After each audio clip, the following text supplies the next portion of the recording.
Today I look a little disheveled, but something has really gotten under my skin this past couple of weeks, and it's something that I haven't been able to escape from while looking at content on both the YouTube and Twitch platform. This platform has really fallen. Oh, the mighty have fallen. Type of fallen. Twitch and YouTube specifically. The biggest content creation platforms on the planet have really fallen, and it's honestly sad. It's just depressing. Twitch is now about politics and pushing out weird, heinous shit, and YouTube is just kind of, let's push more of that out. I've seen YouTube go through these rise, falls, adpocalypses, YouTuber fall-offs, YouTuber apologies. I was around when Logan Paul made his first apology video. But today, I'm going to show you a few examples of how Twitch has fallen off. The big CEO, Jeffrey Bezos. This is what you want your company with. This is what you want your company associated with. We have Emiru getting assaulted at TwitchCon. We have Hassan doxing and pulling out guns on stream, threatening viewers and threatening some average Joe Schmo on an ad. Yeah. We have Hassan shocking his dog, which I'll talk about in a little bit. I want to dig deep into that. And then we have putting fetish content on Twitch, which I don't understand how that makes it to the front page on the featured. I don't get it.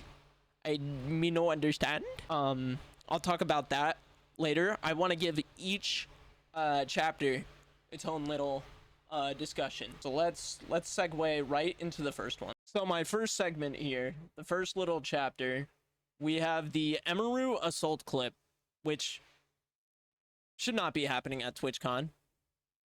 God rest her soul. I bet she's a nice woman. I bet she's great.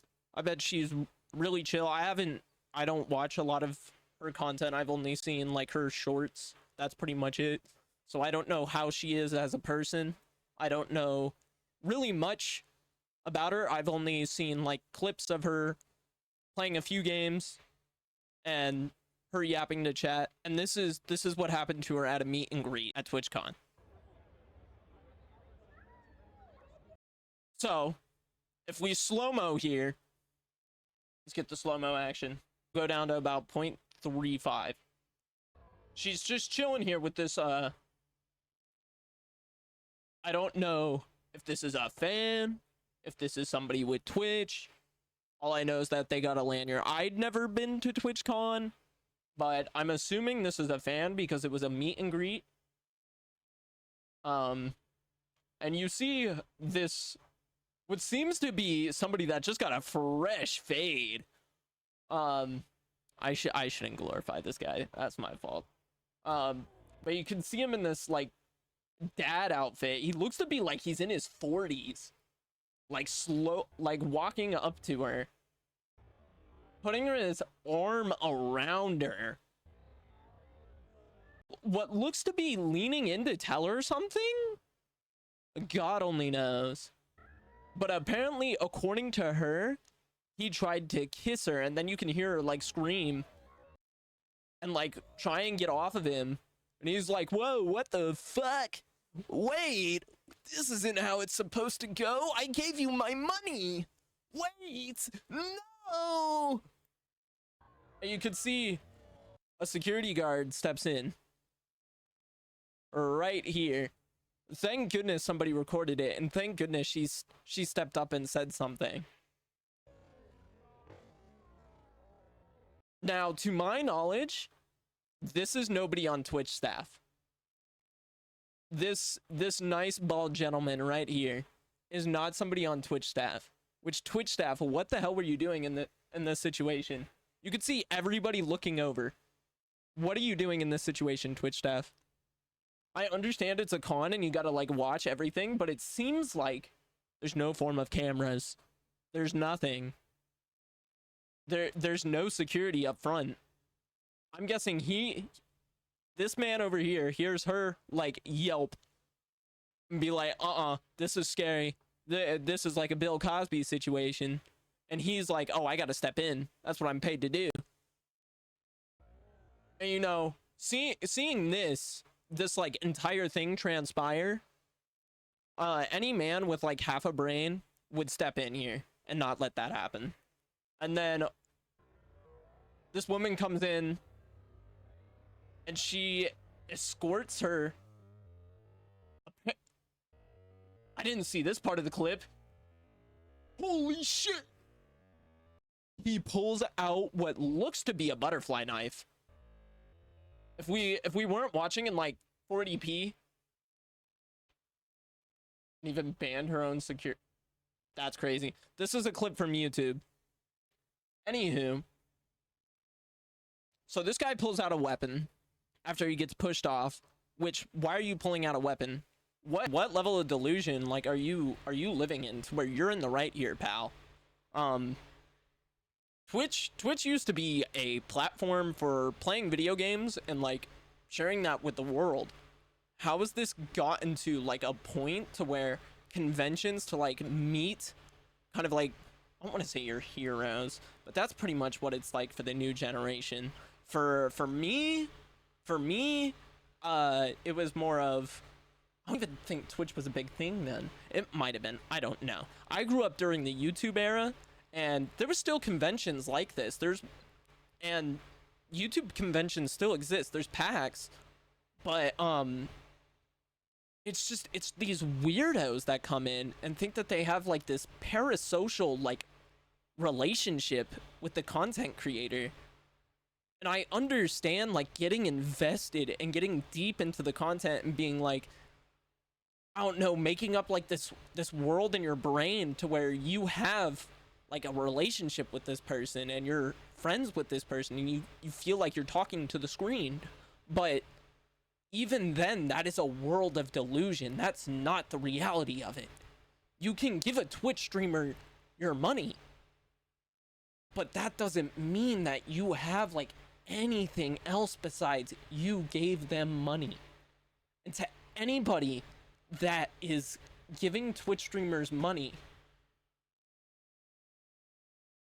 I don't want to tell you what you should be doing with it, but you shouldn't give Twitch streamers money.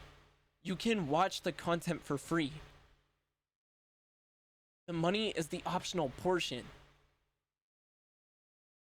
The only thing you giving them money gets you is nothing. It's all gain for them, no reward. I'm a Twitch affiliate, and I can tell you exactly where your money goes that you give them. It goes directly into their bank account, and then it gets spent like the rest of the money in the world.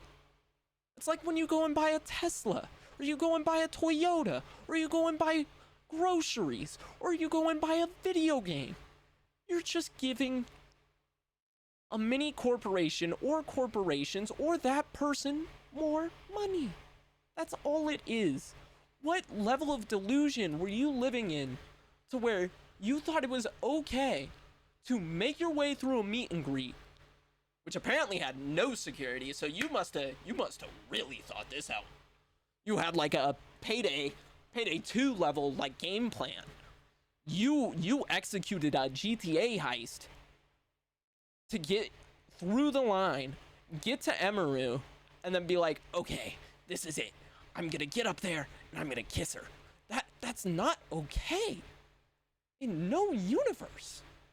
You can adore somebody, you can like somebody, you can love a content creator without having these weird parasocial feelings. And that's what Twitch has kind of devolved into. It's this parasocial universe. And it's not okay. We need to wake up and realize that. This is not what society should be. We need to evolve. We don't need to be stepping back. We don't need to be just playing with it, fondling it. We need to wake up. We actually need to take steps back. We need to look at the big picture. We need to look at ourselves. We need to realize, where did we go wrong? And Emiru, I am sorry that that happened to you. And I am sorry that there was no Twitch staff there that was there to apologize for you. And according to what she said, which okay, so I couldn't find the exact segment, but basically, after rewatching the entirety of the video, again, there was no Twitch staff. Twitch said nothing. Twitch did nothing. Twitch was like, somebody came up to you? We didn't know anything. We didn't check him. We didn't background. Like, excuse me? Like, I've been to many, like, kind of like social events like that. I've been to theme parks. I've been to I think it was one convention, and then I've been to concerts, and they have security. They have cameras. They have this, that. They have things to keep people safe. And for content creators to not even feel safe at a place that they have to go because it's their job. Well, to be fair, they don't have to go, but somewhere that they can go if they're big enough. And they can't even feel safe nor comfortable there. Twitch, that kind of sounds like a problem, no? Like, I understand that Jeffrey Bezos is pretty much keeping y'all afloat, and y'all feel like you're on top of the world because you have like a multi-billionaire funding you, but you realize you're working with people and you can get sued, right? And there are still like laws and things that are in place that you have to follow, right? Maybe? No? Okay. My fault. I thought we lived in a society with a government and with laws, but apparently not. But yeah. Thoughts and prayers to Emiru. Every like is one prayer to Emiru. Haven't watched much of her content. Did a little bit of research when I was making this video, and she seems like a nice, well-rounded individual. She doesn't seem super parasocial. She doesn't seem like an evil person, at least from what I've seen. She doesn't seem like a horrific person, but you never know what happens behind closed doors. So I can't throw out, I can't flop my dick on the table and say, this is what Emiru is, this is what she isn't. All I know is that what happened to her at TwitchCon was not right. And it's probably happened to a bunch of other small streamers too, which also isn't okay. Emiru is not the only case of this. If there's no security and there's no cameras and there's no background check, well, the background checks probably are optional, but if there's nothing, like, if there's like no like security and it's just, as long as you have your pass, you're good. Like, what are we doing here? It's just a free-for-all at that point. You're just saying, sue us! Please! Please sue us! It's just kind of like, it is what it is. And that's why places like Disney and other conventions are like so secure. Like, I went to Disneyland like a week ago, and they have to take your picture now, which I opted out of, I will admit. But there are security measures in place to where everybody feels safe, because if something happens, the company is held liable. Twitch, you understand this, right? You are held liable to anything that happens, A, on your platform, B, at your conventions, and C, anything happens to the individuals that post on your platform due to a viewer on the platform. Now that's my piece on the Emiru situation. Thoughts and prayers.